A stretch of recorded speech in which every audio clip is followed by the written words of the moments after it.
We're at the centenary meeting of the Chainmakers Festival here in Dudley in the West Midlands, celebrating the success of a very important strike for women workers. And women in the trade union movement have played an important role, whether it's the match girls strike in the 1880s and the Chainmakers strike when women were successful.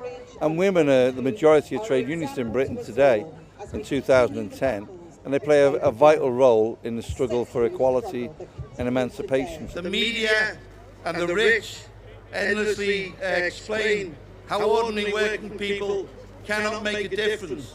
And when was it the last time you saw something on the television that celebrated trade unions or recognised a bit of our past? There's an active encouragement of cynicism. How often do we hear such sentiments as all politicians are the same, politics is corrupt, and there's nothing you can do? Yet the women chainmakers tell us otherwise. They show that if you fight for what is right, then you do make a difference, and you will be remembered and honoured for making that difference. But we're also here today continuing our campaign to make sure the post office remains public, and we've had a fantastic turnout. The Midlands region have organised a great turnout with branches from all over the country. So we're here celebrating the press but making history ourselves and keeping the post public. I'm delighted to introduce Stacey Blythe, composer and singer of the Chainmakers song. Stacey has been with the festival since the start, and I don't think we could do without her. It just wouldn't be the same, Stacey.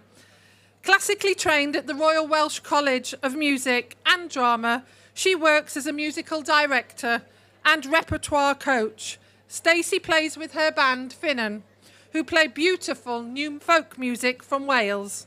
Today, though, it's about the Chainmakers, our Chainmakers. I give you Stacey Blythe, joined today by the Nottingham Clarion Choir. Thank you. 800 women's lives were hell, one woman knew too well. Long hard days and troubled nights. She said, stand with me, you have your rights. Mary MacArthur was her name. She played the men at their own game, and she showed the truth behind the chains. No minimum wage, it's a nation's shame. And she said, stand with me, stand tall. We're strong together even with our backs against the wall. They gave birth and back to work again. This was a woman's life, Cradley Heath in 1910. Mary was stunned this was going on. She showed the truth, now a light shines on. 800 women making chains. They worked night and day, but they had names. They raised their families the best they could. They didn't have the rights they should.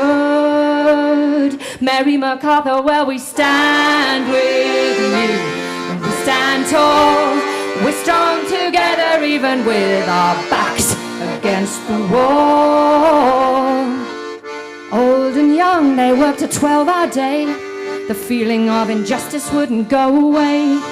800 women joined her in a strike.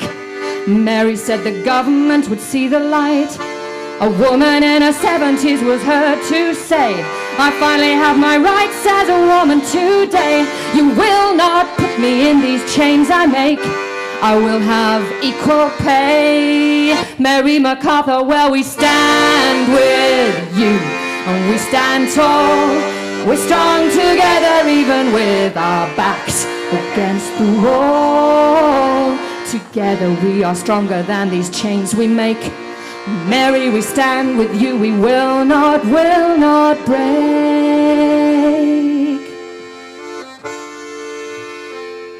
She would have got into Parliament, but for just one thing.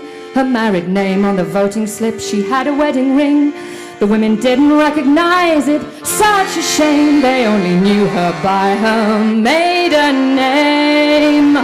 And we are mothers and lovers and sisters and wives, all of us workers for all of our lives. You gave us hope and strength to carry on. Your vision was clear and now our hearts are strong. Mary MacArthur, well, we stand with you, and we stand tall. We're strong together, even with our backs against the wall. Mary MacArthur, well, we stand with you, and we stand tall. We're strong together, even with our backs against the wall. Cradley Heath in 1910, women's lives weren't the same again.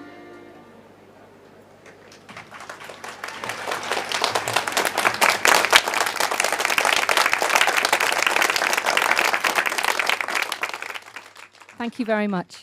Women are an important part of the CWU. We have our own women's conference, and it was the women members in the CWU that encouraged me to attend here today at this centenary preservation. So their activity, if you like, has ensured that it's now that this event will be part of the CWU calendar for years to come.